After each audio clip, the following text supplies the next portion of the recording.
Hi friends, welcome back to my channel.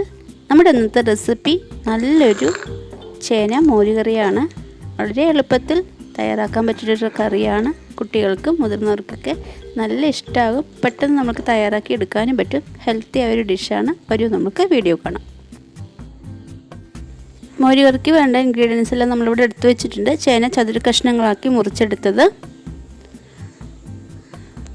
പിന്നെ ആവശ്യത്തിന് ഒരു അരമുറി തേങ്ങ ചെരുവി എടുത്തിട്ടുണ്ട്, നല്ല ജീരകം, ആവശ്യത്തിന് കുരുമുളക്, പിന്നെ പച്ചമുളക്, പിന്നെ നമ്മൾക്ക് തൈരും കൂടി ഉണ്ടെങ്കിൽ ഒരു അടിപൊളി മോരുകറി തയ്യാറാക്കാം. മോരുകറി പോലുള്ള നാടൻ റെസിപ്പികൾക്ക് മൺചട്ടി ആയിരിക്കും കുറച്ചുകൂടെ നല്ലത്. മൺചട്ടി ഉണ്ടെങ്കിൽ അത് ഉപയോഗിക്കാം, അല്ലെങ്കിൽ വേറെ പാത്രങ്ങളാണെങ്കിലും കുഴപ്പമൊന്നുമില്ല. നമ്മളതിലേക്ക് ചേനയാണ് ഇട്ട് കൊടുക്കാൻ പോകുന്നത്. ചേന ഇട്ട് കൊടുത്ത ശേഷം ആവശ്യത്തിന് വെള്ളം ഒഴിക്കുക.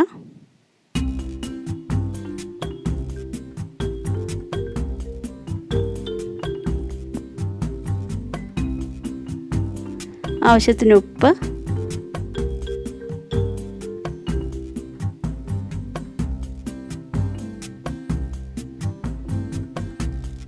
അര സ്പൂൺ മഞ്ഞൾപ്പൊടി,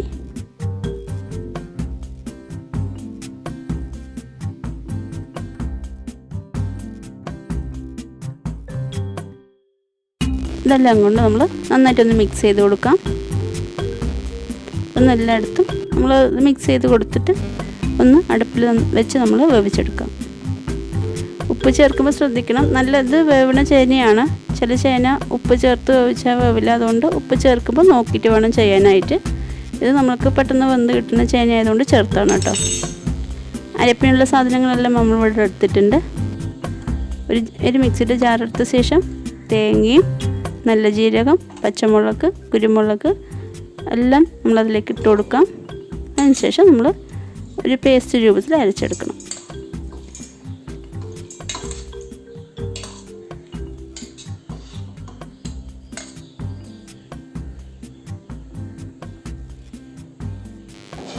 നമ്മുടെ ചേന ഇവിടെ നന്നായിട്ട് തിളച്ച് നല്ലൊരു വേവണം, നന്നായിട്ട് വേവണം. തിളച്ച് വരുന്നുണ്ട്, നന്നായിട്ട് വെന്തോട്ടെ. അതിനുശേഷം നമ്മൾക്ക് അരപ്പ് ചേർത്ത് കൊടുക്കാം.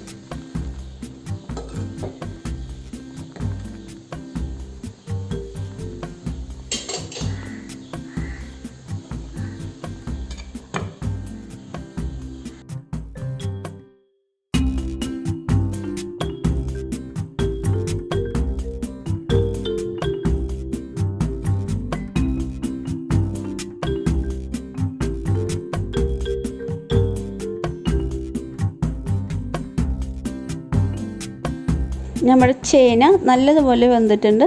ഇനി നമ്മൾക്ക് അരപ്പ് ചേർത്ത് കൊടുക്കാം.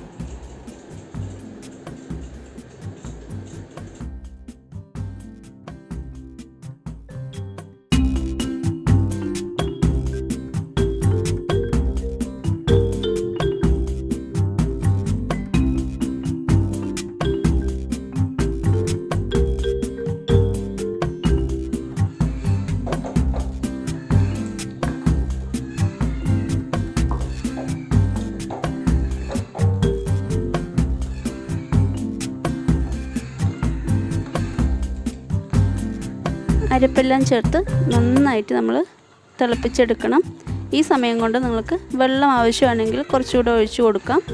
വെള്ളം കുറച്ചുകൂടെ വേണമെന്നുണ്ടെങ്കിൽ കുറച്ചുകൂടെ ഒഴിച്ചു കൊടുക്കാം. അതിനുശേഷം നന്നായിട്ട് തേങ്ങ ചേനയിലൊക്കെ പിടിക്കുന്നത് വരെ നന്നായിട്ടൊന്ന് തിളപ്പിച്ചെടുക്കണം. നന്നായിട്ട് തിളച്ച് വരട്ടെ.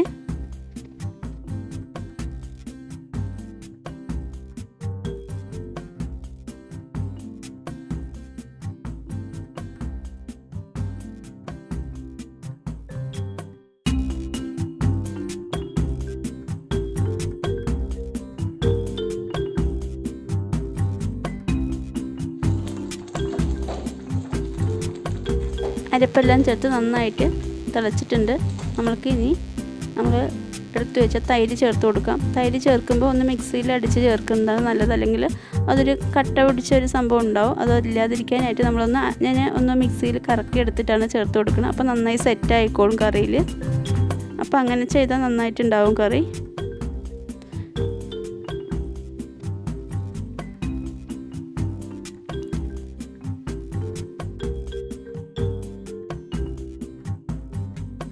മോരുകറി തയ്യാറാക്കുമ്പോൾ തൈര് ചേർത്ത് കൊടുത്ത ശേഷം നമ്മൾ പിന്നെ അടുപ്പ് ഓഫാക്കണം. തിളയ്ക്കാൻ പാടില്ല, പിന്നെ കറി ടേസ്റ്റ് പോവും. അതുകൊണ്ട് നമുക്ക് അടുപ്പ് ഓഫ് ചെയ്തിട്ട് വറുത്തോരിടാം.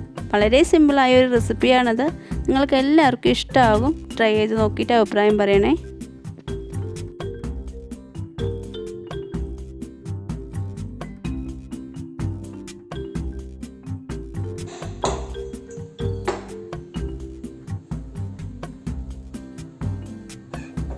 നമ്മൾ കടുക് വറുക്കാൻ പോവാണ്. ഒരു പാൻ അടുപ്പത്ത് വെച്ചിട്ടുണ്ട്. അതിനുശേഷം നമ്മൾ വെളിച്ചെണ്ണ ആയിരിക്കും നാടൻ കറികൾക്ക് നല്ല ടേസ്റ്റ്. നമ്മൾ വെളിച്ചെണ്ണയാണ് ഇവിടെ ഒഴിച്ചു കൊടുക്കാൻ പോകുന്നത്. ഈ സമയത്ത് വെളിച്ചെണ്ണയും അതിനോടൊപ്പം തന്നെ നമ്മൾ ഉലുവയും കടുകും പച്ചമുളകും കറിവേപ്പിലയും ഇട്ട് കൊടുത്തിട്ട് നമ്മൾ കടുക് വറുത്ത് പോരാം. അത്രയേ ഉള്ളൂ. വളരെ സിമ്പിളായ റെസിപ്പിയാണ്. കുട്ടികൾക്കും നന്നായിട്ട് ഇഷ്ടമാവും. വളരെ എരിവൊന്നും ഇല്ലാത്ത കറി ആയതുകൊണ്ട് മക്കൾക്ക് നല്ല ഇഷ്ടമാവും. അതുപോലെ തന്നെ വലിയവർക്കാണെങ്കിലും കഴിക്കാൻ പറ്റിയ റെസിപ്പിയാണ്. നല്ലൊരു മോരുകറിയാണ് ചേന കൊണ്ട്.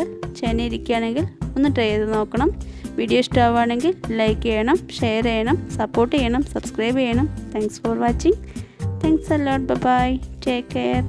ഇനി ഇതുപോലുള്ള അടിപൊളി റെസിപ്പീസായിട്ട് ഞാൻ വരുന്നതായിരിക്കും. സപ്പോർട്ട് ചെയ്യണം, സബ്സ്ക്രൈബ് ചെയ്യണം. Thank you so much.